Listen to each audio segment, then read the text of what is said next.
az.org to support the music, and thanks. What's up, Yuma? I'm Johnny Porter. And I'm Victor Calderon. On today's program, we will be celebrating Juneteenth. Yes, it's Juneteenth. So fittingly, we are going to be joined by Beverly Cade and City Councilwoman Karen Watts, both from the NAACP. We're going to be talking about their county branch 1016. We're going to be talking about all the resources and all the great things that the NAACP provides for our local community. After that, we have our very own award-winning journalist, Sisko Stargazer. Sisko recently won an award, and we're going to talk to you about what the award that is. Okay, I might just spill the beans. It's the PMJA Award. We're going to find out why Sisko won this award. You got to stay tuned for that. So stay with us for What's Up Yuma Radio, beginning right now on KOFA 94.7 FM. And streaming online at borderradioaz.org and on the KOFA app. You can also view our show on the Border Radio Facebook page and the KAWC YouTube page. And don't forget, you can reach out to us by email at whatsupyumaradio@gmail.com. What's Up Yuma is sponsored by Citrine Law, LLC, a Yuma law firm practicing criminal defense, DUI defense, and personal injury law. Information is at citrinelaw.com. Chili from Philly. Nick Papagiorgio from Yuma. Johnny Show! What's up, Yuma? What's up, Yuma? Welcome back to another episode of What's Up Yuma Radio. I'm Johnny Porter. And I'm Victor Calderon. And Johnny, we are back on air. Yes, we are. I was able to take the day off. We're part of the pledge drive yesterday, and I think it's still going on today. Yeah, so it's pledge drive time here at KWC and KOFA Border Radio. So we had a show yesterday. It was our general manager, our outgoing general manager, Dave Reek, who is retiring at the end of the month. So he was the special guest yesterday's show. And to remind our listeners, if you like what you're hearing, if you like What's Up Yuma, if you want to support the station, the number to call is 877-838-5292, or you can go to KWC.org and donate in any amount. Yeah, absolutely. They took over, and it looked like they had a great time. So yes, that was great. What'd you do with your day off? I focused on my work on the news radio side. Yeah, so you didn't get a day off. Yeah. I was here in studio. Yeah, I was up super early, and I went to my office over at What's Up Media, and I was there. They got in, and I was like, wait a minute, did somebody clean up in here? And I was like, yeah, I get up early no matter what. So I'm in there cleaning up. So they got that treat. But who do we have with us today, Victor? So today is Juneteenth, and we're going to get into what that is and what the history of the day is. But we have Beverly Cade and Yuma Councilwoman Karen Watts from the NAACP. Good morning. Thank you for being here this morning. Beverly reminded me she is the president of it. And now it is the NAACP, right? Correct. It used to be NAA, right. But maybe some rebranding. I'm a branding guy. I'm a marketing guy, so I get it. Like you go through rebranding. But so we're going to get to that. Yes, what Juneteenth is. But you've been on the show before, but we'll briefly touch on who each of you are. And Beverly, you're from Yuma originally? Yes, I'm third generation. Third generation? Yes. Yeah, but your family, what was it like growing up here when you were young? Fun. But we lived I lived by O.C. Johnson School, and that's the school I went to, O.C. Johnson. And then, of course, we went to Post and then 4th Avenue, and then Yuma High. We're criminals. Oh, criminals. Yeah. What was Yuma High like? Yuma High was far away from my house. Was it? 13 blocks I had to walk. You had to walk? I had to walk. Oh, my goodness. Do you tell that story to your kids? I had to walk 13 blocks in order to get to Yuma High, to be a criminal. To be a criminal, right. Yeah. That's funny. Yeah, and then Miss Watts, your councilwoman, thankfully not running during this term, right? Thankfully not running. You're safe, you're good. So what about you? Are you originally from Yuma? I am originally from Yuma, and I beat her. My relatives come back from the 1800s. Really? Yes. Oh, wow. So what brought them here? I think they were just traveling up through Mexico and ended up, it's a long story. Yeah. You don't have to have the whole story, but like they were traveling, and they said, yes. Yuma, we like it. Yes.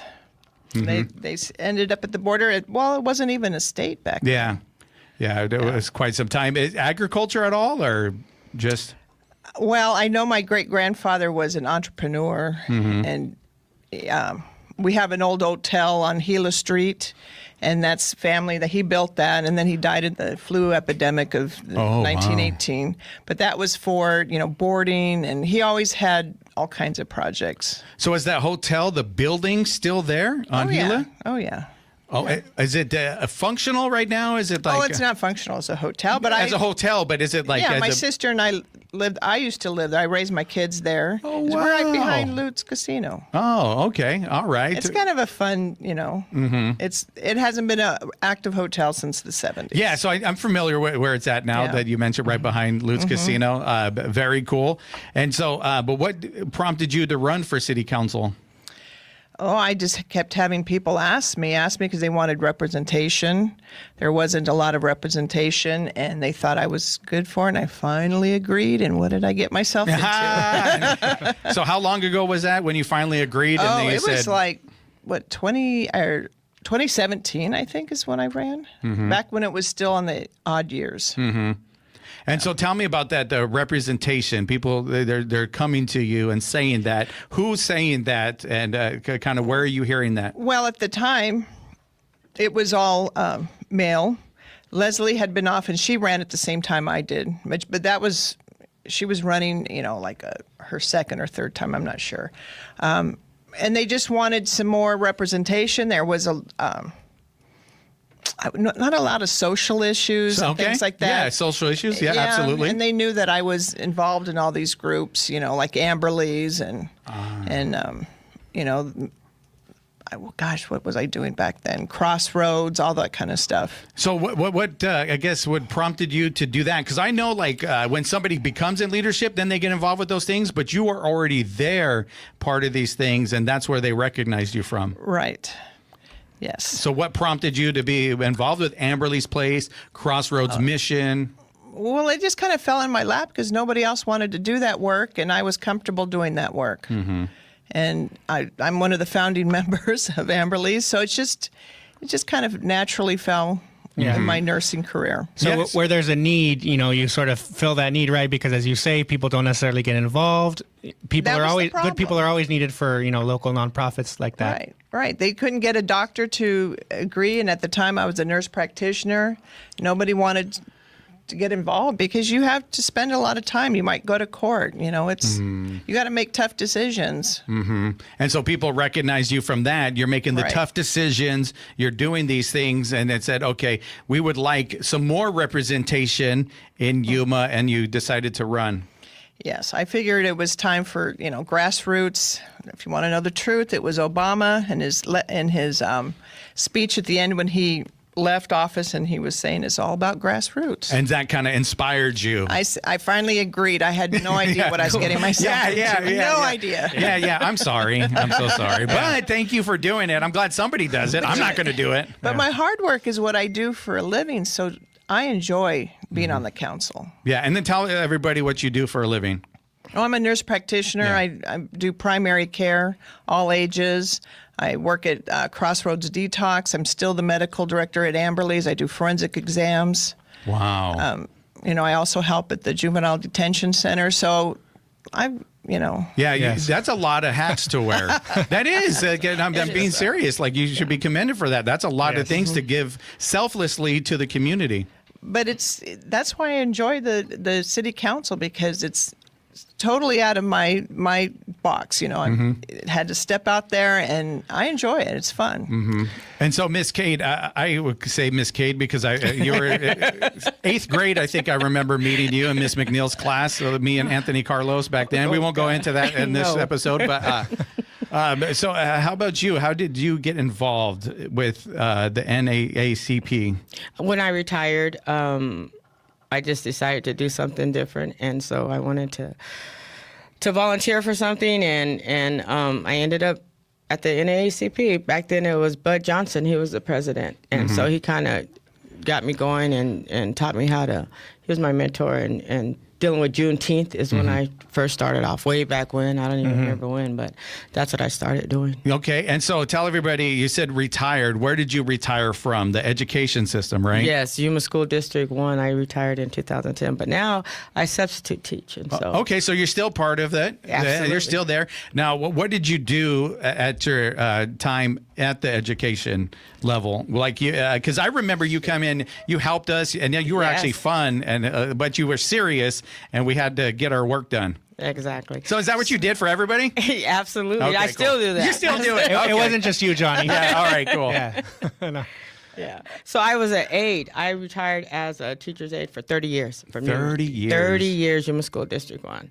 So, yes. So what was it like being a teacher's aide for the school district? Oh, it's awesome. I mean, I always had people that I work with, and I worked mainly with the special ed department. And so I was going into the classrooms and helping the kids where they needed the most help. And so I really enjoy that. And so now being a sub, I can go in the classroom and I could pick out who really needs help, and I could pick out all the special needs kids. So then you have a similar heart to where there's a need Yes. that you want to go meet that need and figure out. And like you said, you go in as a substitute. Yes. You're only there for maybe a few days or whatever. But you could pick out like that person struggling, which was Yes. me, right? Because I struggled. I was in the special education system. And so I always struggled, and I needed an aide to help because the Right. teacher's busy trying to get some Control the semblance class, of yeah. order, right? And then it's like I felt like I was all alone. Like, I can't do this. I don't understand. I needed more help. So you were there to be able to provide that.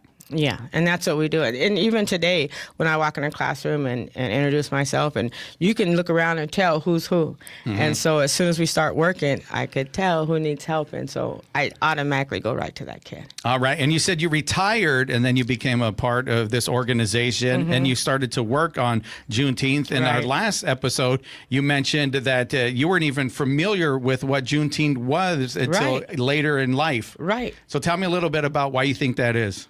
Because we grew up in Yuma, and Yuma does not have anything about black education in the school system. Only thing they do is Martin Luther King. And so you know all about Martin Luther King, but you don't know, the Peanut Man, Carver. Yeah, Carver. But that's it. And you don't learn anything about, Juneteenth and the struggles that the slaves had. And I remember growing up, my dad telling us, different things, but you really don't think about that so much. And he always used to tell us, you have to be the best. You have to be the best. You can't be like everybody else.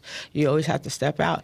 And so the older sisters listen, because we have my oldest sister is a prosecutor, and then my one next to her has 2 master's degree. And so they listen to that. I just kick back. You kick back a little bit. I want to help kids. That's what I want to do. But I don't think there's even a separation from it. Like it's everybody. Sometimes you need a prosecutor, and sometimes for reals. And then and then I needed help. Right? You helped me, so I think that's very valuable. Right? Yes. So you listened in your own way. Yes, and absolutely, and just like you remember me, and I could walk out and be shopping or whatever, and they'd be like, "Hey, aren't you Miss Cade?" Or "Are you a monster?" And I said, I am a monster. Gila monster. Yeah, Gila Vista, Gila monster. Yeah, so it's good. Yeah, so then being part of this organization, what was it like to start learning about this, a little bit about the history for you? Well, it's an eye-opener, for sure. I mean, we grew up in Yuma, and what's so funny about Yuma is that we grew up and we all got along. We didn't see the racism until we got older. Actually, I can say I didn't really see it until I got in the workforce. But growing up in school, I have the same friends from first grade. As a matter of fact, we just met Wednesday night at the crossing. There was like 20 of us. Yeah. And everybody was all different colors. And we were all sitting there laughing and talking and making plans to go to Seaport Village next month, as a group. And so we didn't see all this that I learned about after joining the NAACP and learning all our live radio. history. It's all good. No, what song is that? Now I just want to know what It song sounded is. like 90s. Yeah, no, it sounds good. I like it. Whatever it was, you're all good. I'm so embarrassed. No, don't be embarrassed. That's awesome. So you're learning about this, and like you said, you grew up in Yuma, and I think Yuma is a unique place. Yes. There's one thing I like learning about some stuff, but I also like being colorblind and not, just living and just existing, right? Because there wasn't anything like that. Your friends were your friends. Yes, and the thing about it is, but when you grow up black and then you have black sons, now we as women don't see it as much. But when you get, a black man, they see racism a lot. Yeah, and something different. Yes. And so growing up, you have to teach your kids, and that's when you start learning too. When you start seeing. So those just from things being happen. a parent. Just from being a parent of a black child. Yeah. I mean, that's something else. I want to ask you, so going off of that, when we covered the MLK March and our reporters, were talking to people about what this meant to them and why it was important for them, a lot of people said it was finding community, right? So going off of that, what has it meant to you, both of you, to find, the Black community within an area that's largely white, largely Latino? Well, we're always reaching out. And so it's funny because I was just telling Karen on the way up here, I've been wearing these shirts, all my different Juneteenth shirts. And so I'll see somebody in the store and they say, oh, I like that shirt. And we're having, Juneteenth, and I tell them when, down at Carver Park and the whole bit. So yeah, it's a... So tell everybody who is on your shirt today. And you said you recently learned who this was. This is Dr. Opal Lee, and she's considered the grandmother of Juneteenth. And I learned about her from one of the NAACP members. Her name is Imani Thomas, and she's very, very well versed in all kind of Black history. And so she told me the story of Dr. Opal Lee and how she was an educator as well, and she'd walk 2.5 miles a day and get people to sign a petition to put Juneteenth as a national holiday. And then on June the 17th, 2021, President Biden... That's when Biden ended up signing it. Yes, that's pretty awesome. Yeah, and she was retired and everything. She was in her 80s by then. And she's still alive. And I think she's like 97 now. Oh, wow. So what is it like even to learn about stuff like that? And then how many T-shirts do you have of these people? I have a lot of... You have a lot. Cool. I love it. No, As many as I have sports jerseys. Yeah, he's a sports jersey guy. And so you have these shirts, but you're out there, like you said, some conversation starter out when you're out doing your, daily duties, going to grocery shopping, stuff like that. Yeah. It's like, wait a minute, what is that? Yeah, and it's Black people who walk up to you and say, hey, what's happening with Juneteenth? And you explain to them, And so since you've been the president, have you seen it grow? Yes. Oh, yes. Do you want to say a little bit about it, Karen? She's done a great job. I met her when I ended my term. I had nothing to do all of a sudden. I do always have, but yeah. I needed something else. And I joined NAACP and I met her. And, there's always a core people who actually do the work. And she was one of them. And I was there willing to help. And so we've been sharing things and getting these programs. The MLK, it's grown. The Juneteenth has grown. It's huge. Yes, and so we're going to take a break right now, and we're going to talk about some of that growth on the other side, what to expect today, because when you got in here, you guys said you just came from the park, and you guys were setting up for tonight, right? Yes. And then thank you for coming and do this interview, and hopefully it's a nice little break for you, but you got to go back out there after this. We're going to talk about what you can expect tonight right after this. You're listening to What's Up Yuma Radio right here on 94.7 KOFA Border Radio.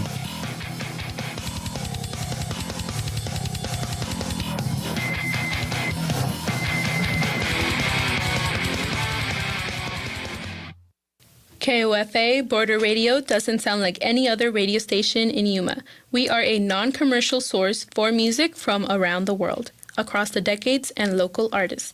Our hosts are volunteers. If you would like to get involved, send an email to music@borderradioaz.org. What's Up Yuma Radio is sponsored in part by Nova Home Loans, serving Yuma County and nearby communities. Nova Home Loans offers residential lending services, including home loans and refinancing. They are also proud supporters of local community efforts and organizations. More information is available at novahomeloansyuma.com. You're tuned to 94.7 FM. The weather forecast for Yuma today is sunny with a high near 105 and a south-southwest wind around 5 to 10 miles per hour. Clear tonight with a low around 72.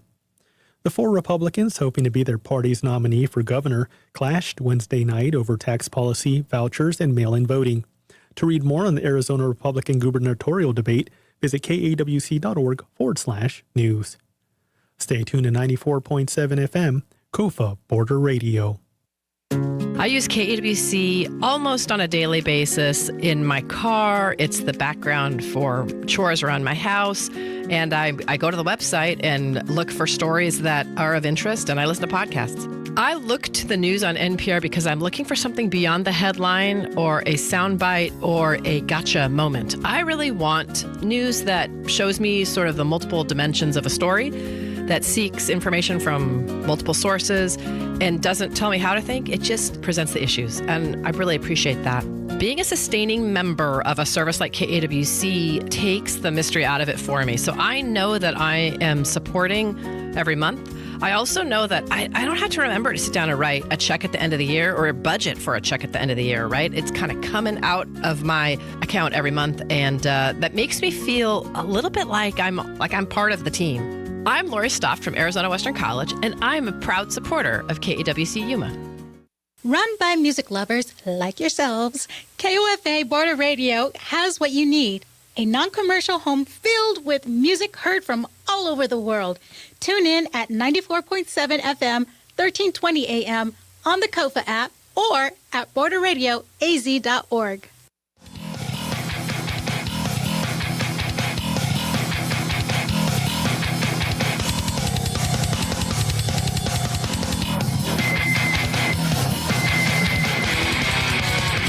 What's up, Yuma? Welcome back to What's Up, Yuma Radio. And before we get any farther in today's event, tell us a little bit more, or tell us about some of the other events and the other unique things that the NAACP offers, and then we'll get into tonight's festivities. Well, since I became president, it used to be the main things were just the Martin Luther King walk and Juneteenth, but now we have a lot of Black History Month, and we have something going on every weekend in February. Okay. And then we also do a community fashion show that takes place in September with the churches and stuff. Oh, okay. Yeah, Second Baptist Church is the host. And where's that located at? Second Baptist, yeah. I think it's on, 14th? It's on 14th? But we do it at the MLK building because it's bigger. Oh, okay. You do it at the building. Okay, right. You just partner with them. We partner with them, and they host with us, and so that's pretty neat. And then we have the Freedom Fund Banquet, of course, and that takes place in October and November. And you say the other one's a fashion show? Yeah, we have a... So tell me about how that came to be, or what you can expect at one of these fashion shows. Yeah, so that just started last year. It was the first year we had the fashion show. Actually, it's our pastor, Pastor Porter. Okay. I like the last name. That's cool. No relation to Johnny, most likely, but you never know. So Pastor Porter came up, and he wanted to do it, and so he put down he's cool. So he's a member, too, of the NAACP, and so the First Lady and the deacons. And so we have a few members from Second Baptist Church. And so Miss Jackson, though, Deborah Jackson is the one who, she's in NAACP, and she was over our education. And so she likes to do stuff like that, too. And so she chairs that all the time. She chairs that. And so, like, each different event has a different chair that kind of was responsible for. Now, these events, do they also kind of help raise money, or do they provide a service? What is the main goal? Or is it education, awareness? Or just having fun? Because, hey, let's have fun. You know what I mean? I always get in trouble because I don't know how to fundraise, but I know how to do community. So I'm always giving back, giving our money to. Karen, what are we going to do about that? I try. You try. Yeah. But we've had fish fries, we've had tacos. Right. Because I remember that's the other, we talked about the fish fry. You guys and that was awesome. Yeah, you were making me very hungry when I did that episode, and that went well. It went really well, and they want the community asked for another one. They want more. But this is the first year that we've actually been fundraising, because I always give back. I like to deal with kids. That's my whole thing, kids and the elderly. And so... So let's move on. Tell us a little bit about what Juneteenth is and what it represents, and then we'll get into what to expect. So Juneteenth represents freedom. It's just, that was the end of the slavery part in Texas. Just Texas now. Just Texas, okay. Just Texas, because President Lincoln had already written the Proclamation of Emancipation in, what was that, 1863 around? 63. But nobody told the slaves in Texas that they were, free. Right. And so he sent Major General Granger on June 19th with the order, they call it Order Number 3, and he read that.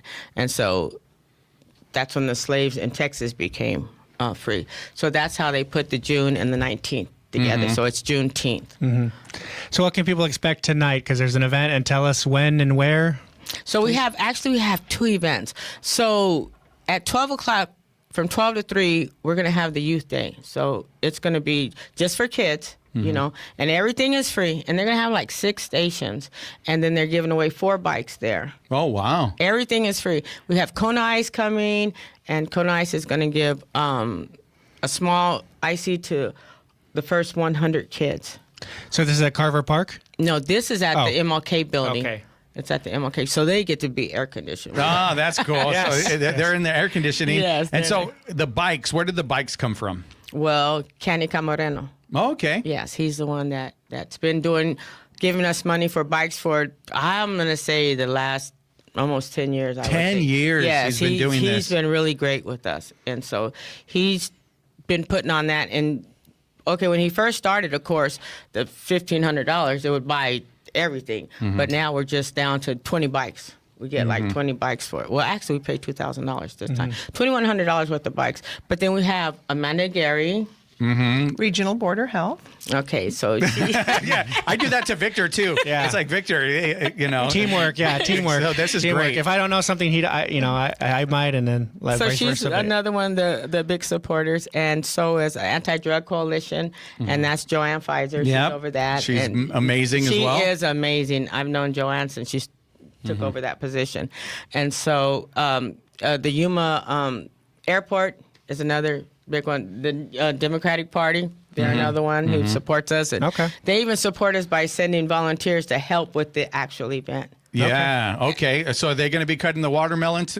Yeah. Tell us about what's going on for the evening event. Yeah. So that's what I would do. I'd put them to work. Like, hey, there you go. Here. Yeah. You're coordinated with a knife. You got the job. You got the job. And don't cut yourself. Don't cut yourself. Yeah, don't cut yourself. But yeah, so we're gonna have volunteers but we have a DJ, and that's Bobby Mack. Shout out to Bobby Mack, one of my mentors. Oh, okay.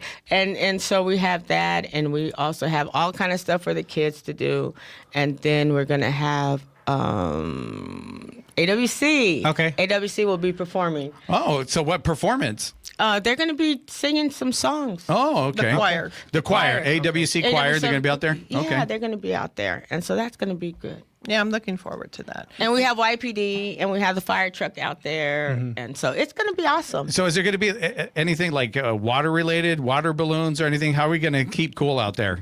The fire truck. The fire truck, that'd be great. Yeah. If you do that, that would be awesome. No, that makes they actually come. could they hose people? Or, Yeah. oh my goodness, this is great.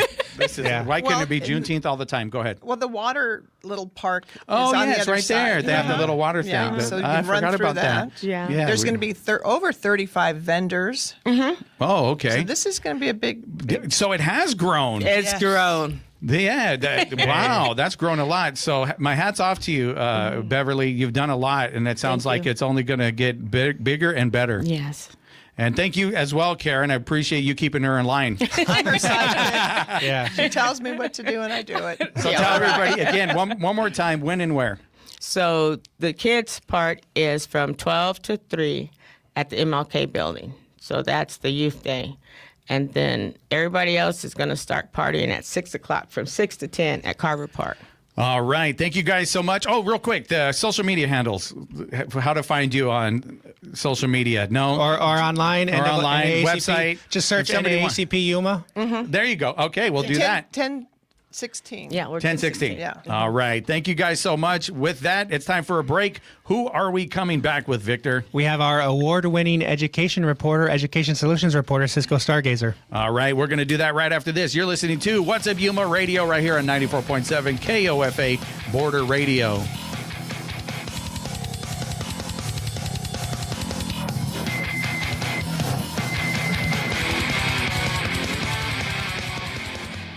What's Up Yuma Radio is sponsored by Citrine Law LLC, a locally owned Yuma law firm where clients work directly with a local legal team. Citrine Law practices criminal defense, DUI defense, and personal injury law throughout Yuma County. Information is at citrinelaw.com. From KAWC News, I'm Sisko Stargazer. There's an empty lot of land at 20th Street and San Fernando Avenue, but hopefully not for long. Come next January, Harvest Preparatory Academy is expecting to open its new San Luis campus there. The effort has been laborious. HPA held a groundbreaking ceremony more than a year ago, but according to the school, they've been tied up in pre-construction and permitting work. In fact, the permit hadn't come in yet when the school received its first building structures. Executive Director Debbie Ibarra told KAWC they learned their contractor lacks a San Luis business license. But the delivery was made Thursday, June 18th, the first visible progress on the project. Evelyn Mejia, executive assistant to Ibarra, explained, "There's so many moving parts, the city. We are talking every day. What do you need? Is this done? Has this been reviewed?" So we're working day and night to make sure that we meet these deadlines. Once completed, the 2-acre campus will accommodate 1,200 students. From KAWC News, I'm Sisko Stargazer. The Yuma County Library District provides activities and resources at its branches for people of all ages. Events include story time, citizenship classes, bilingual programs, crafts, author talks, and more. For more information about the activities and calendar of events, plus other in-person and online resources, visit yumalibrary.org. No matter why you love music, KOFA is the station that helps you find new artists and remember favorites from the past. You can hear us at 94.7 FM and on the KOFA app in your favorite app store. Election Protection Arizona, a nonpartisan coalition, is hosting a training session for volunteer poll workers on Thursday, June 25th at 5 p.m. Food and drink will be provided. Must be a Yuma County resident and at least 16 years old. Information at bit.ly/azpoll. I'm Mike Suba, and I'm a big supporter of KAWC. You're getting a great source of information about our community, about the people that are working and living here, and you start going, you know what, this is really a valued service. And that's the great thing, is you've got a partnership here. And I'm a big believer in partnerships because the one thing I realized early on in life, I can maybe do a lot of stuff on a very limited basis, but when I start partnering up, it's amazing what we can do when we pool our resources. And so I hope that when people are listening to the station, enjoying the news broadcasts and the entertainment shows that are being presented, that they realize that you're not only the end user and enjoying what's being broadcast to you, but it can be a partnership too, where you can participate like I've discovered I can do and help get this service, enhance it, and provide even better programming. I'm Mike Suba, and I support KAWC. Tuned in to Border Radio KOFA. We are your local public radio station that celebrates the power of music to bring people together. You can see our playlists, listen to our live stream, and listen to past programs on demand on the KOFA app. Find it at your favorite app store.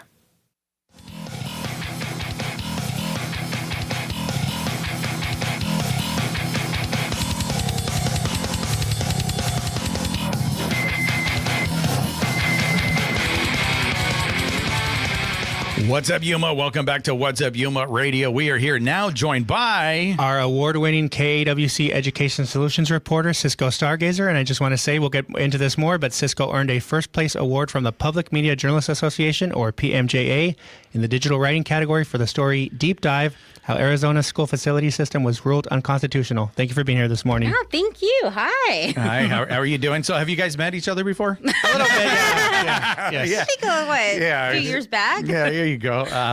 So thank you for being with us. It was cool.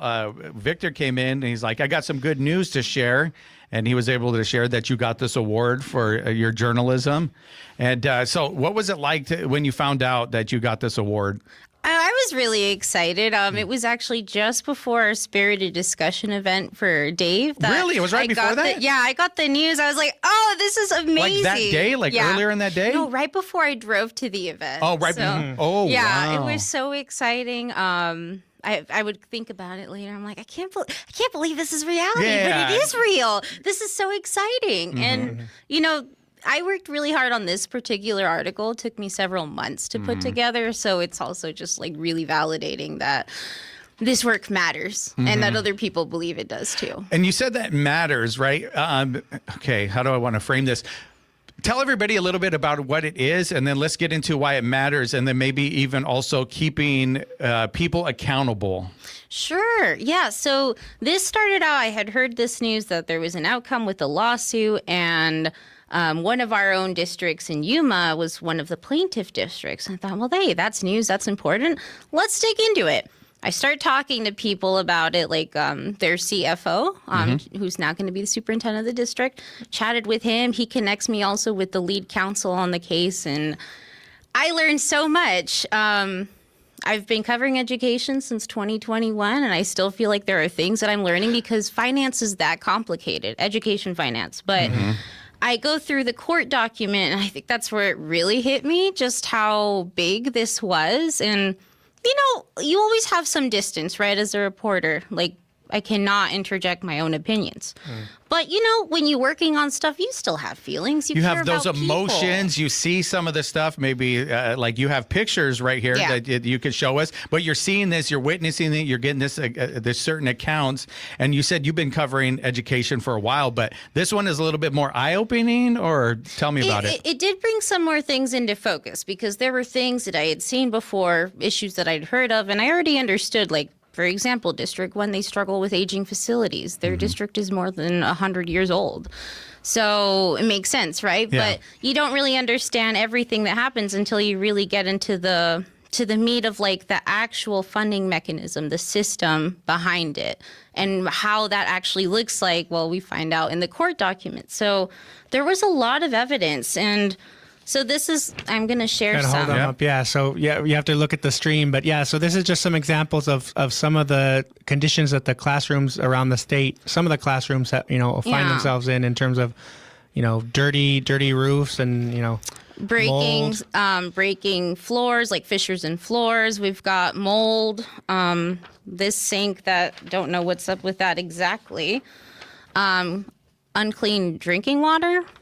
We've also got actually two of our, and this was another interesting thing with the case, was that two of our own districts in Yuma and La Paz were case sample studies. And so one of them was Mohawk Valley School. That's in rural Arizona. And so you can see a lot of like separation between like walls, all the, but the real one, actually, the real challenge was the bathroom. That was kind of like, I guess you could say, the highlight. Yeah, I think like there's a missing sink there, and the Missing urinals sink. aren't working. They're out of order. They're very inviting. The two toilets right next to each other, no stalls. Yeah. This bathroom actually had, there was mold that they reported that they found in it, and at certain times of the year, fungal plant would pop up. Wow. So you read about this stuff, you're seeing this evidence, and it's unbelievable, to be honest. And it's a real shame. So I did feel more motivated to do a good job on this story, especially because I think people deserve to understand how these things work. Because, sure, it sounds abstract. It's a budget line, right? We put X money into X things, and we hope things happen, like things run smoothly. But, what happens when there isn't enough money? What does it actually look like? Are we affected by this? And the truth is we are. So I really appreciated having like this evidence here. It kind of helps paint a clearer picture. What schools look like here? And no, this evidence you have, did you get it, obtain it through, like you said, the court documents? That's what this is? Yeah. This was presented as part of the case? Yes. So it's in the official record on it. And this you will actually see like in the actual images. Oh, that's what that is up there? It says here deputy clerk who actually put it in the file. And there's a lot of deposition info. So it was a lot of material to go through. But, again, it matters a lot. These are people who, like, even if, so I like to explain, I'm not a direct stakeholder in schools in the sense that I don't have any kids. I don't have kids in my life really that I am close to. It doesn't affect me directly in that sense. But we are all part of a community. As a human being. Yeah. Yes. Yeah. As like you said, community. Those are the things. Now, you education reporter, you have certain duties. You go out and you find certain things. Maybe like somebody gets, valedictorian or something happens. But this is different. This is a totally different side. Tell me, what was some of the shocking things that you learned about how the way this money gets spent, and maybe if there is no money? Tell me a little bit about that. I think one was finding out that so there are minimum standards that they outline for school facilities.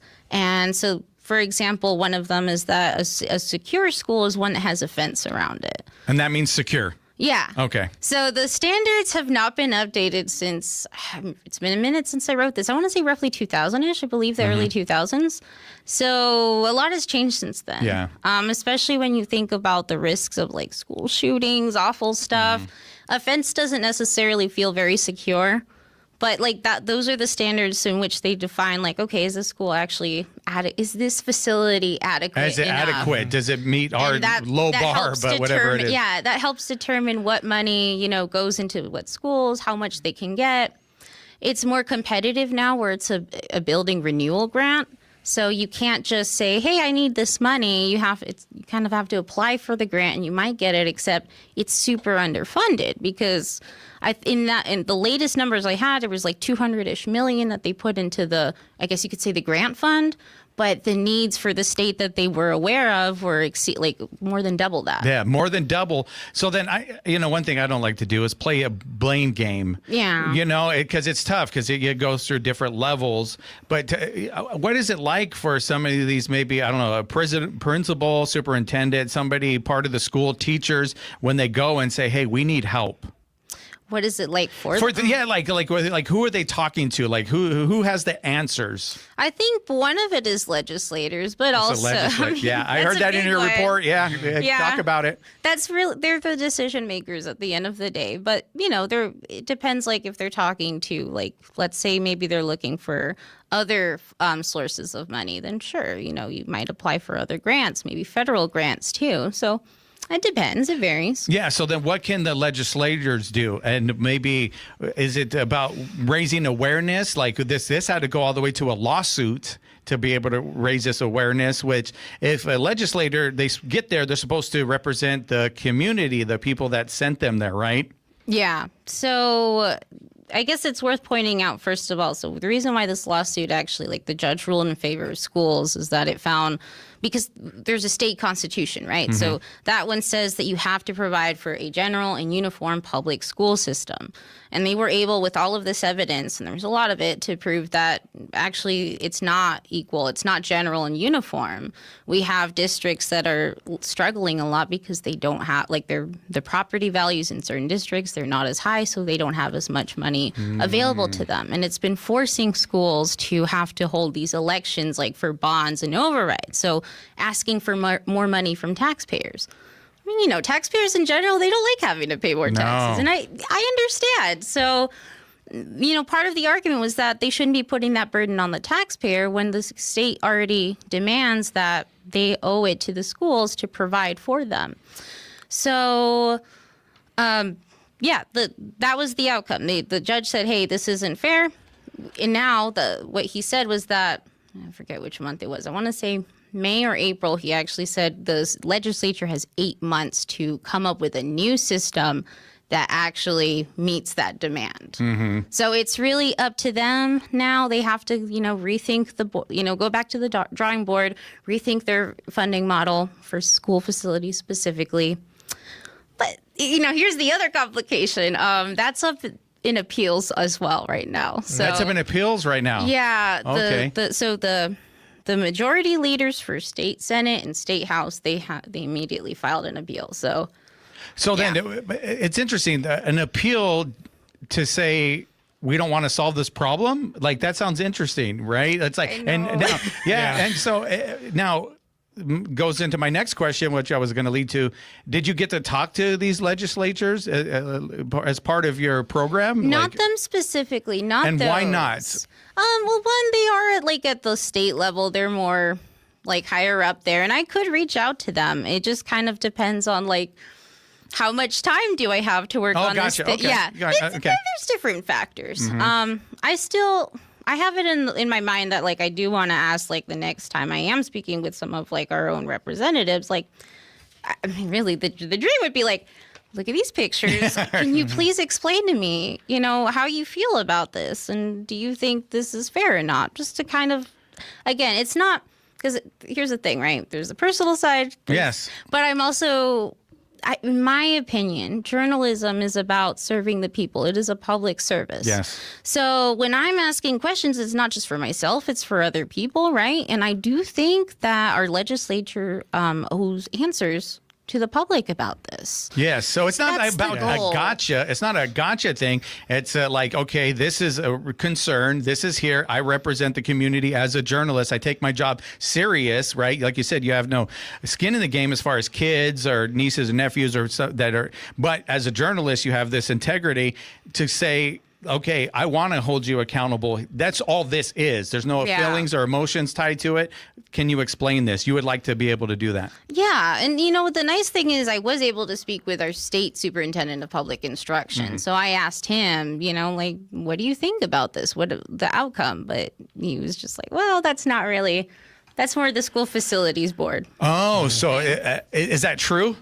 I mean, in a way, yes. Okay. But, he's still the figurehead. He's the top dog, really, for So he should have some education. answers. I would think so. I would hope so. But you know how it is. All right. Yes, and we're going to take a quick break, and we're going to learn a little bit more about how it is on the other side of this break. You're listening to What's Up Yuma Radio right here on 94.7 KOFA Border Radio.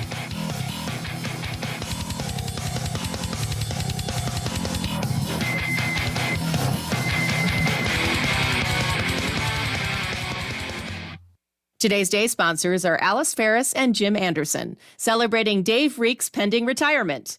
Dave, it's been our privilege to work alongside you and call you a friend.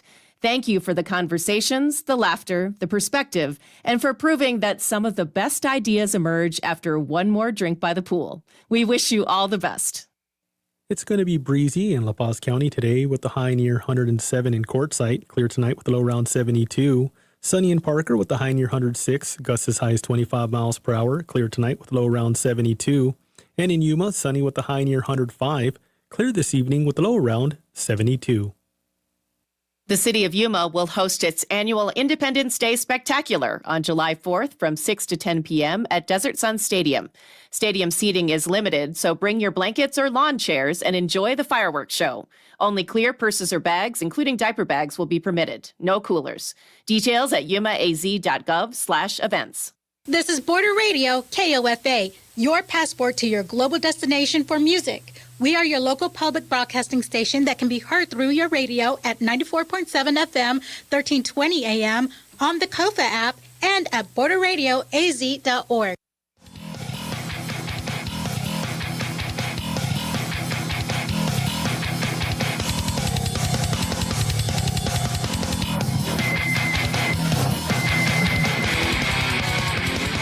What's up, Yuma? Welcome back to What's Up Yuma Radio. We're here joined by our award-winning KAWC Education Solutions reporter, Sisko Stargazer. So we're talking about this article that you won for. You're doing a deep dive on schools and the poor conditions that some of the schools are in, including some in Yuma and La Paz counties.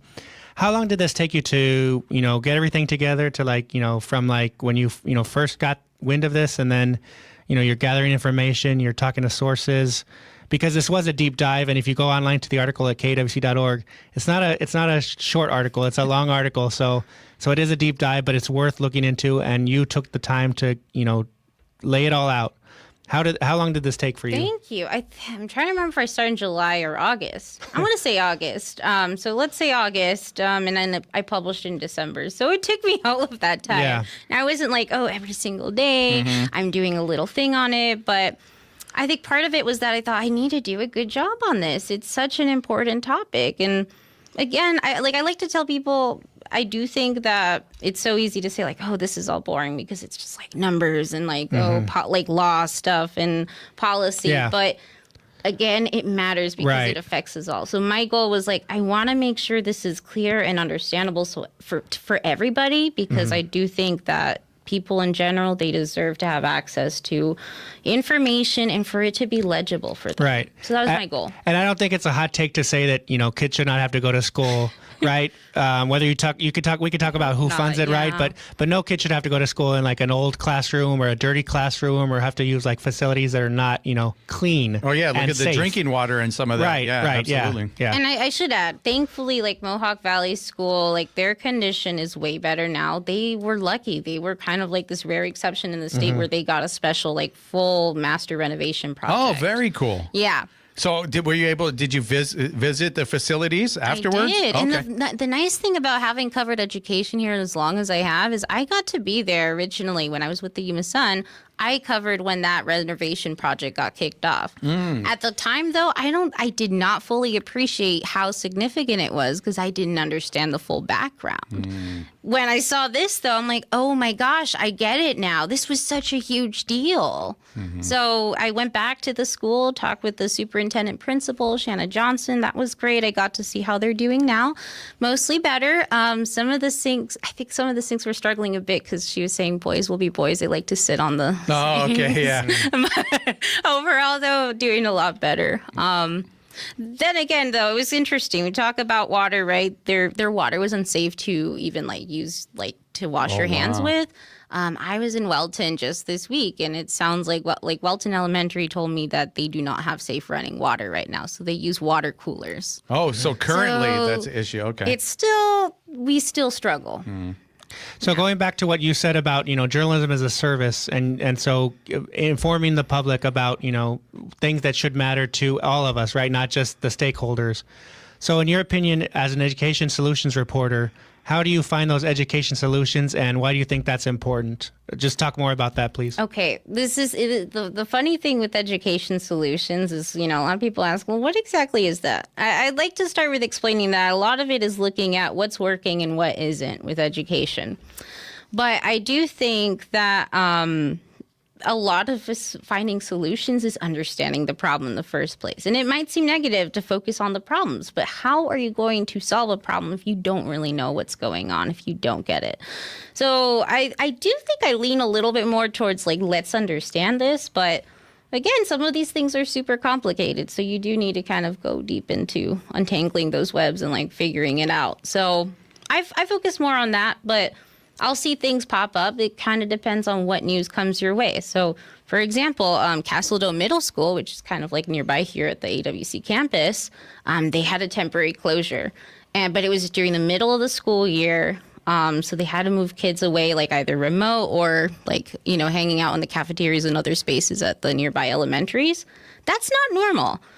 So I see that happen. I'm like, oh, this has to be funding related. So, and actually one of the governing board members actually brought that up. So it was kind of, I guess you could say, almost fun to be able to actually tie this to, something more abstract and kind of show people this is another way, I guess you could say consequence, but another symptom of this problem, and just kind of tie it further back to that. So I don't know if that's a solution, but that's how I approach a lot of this. Is I'm looking for those connections and seeing what is the story here, what matters, what do people need to know. Yes, and like you said, because you are in education, you've made those relationships with people. They know you, they trust you, they know they can go to you, and you're not going to spin it or ask them the gotcha questions. You're going to get to the point and ask them what does the public need to know, or why should they know this, or why should we hear from this individual.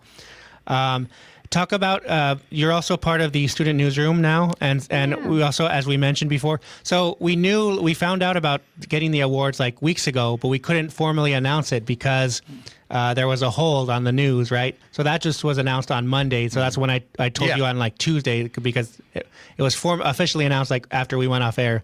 But so KAWC, you won the award for the deep dive on education. We also won an award for the student newsroom, Siendo Primero. And so can you tell us again about, what Siendo Primero brings to our community?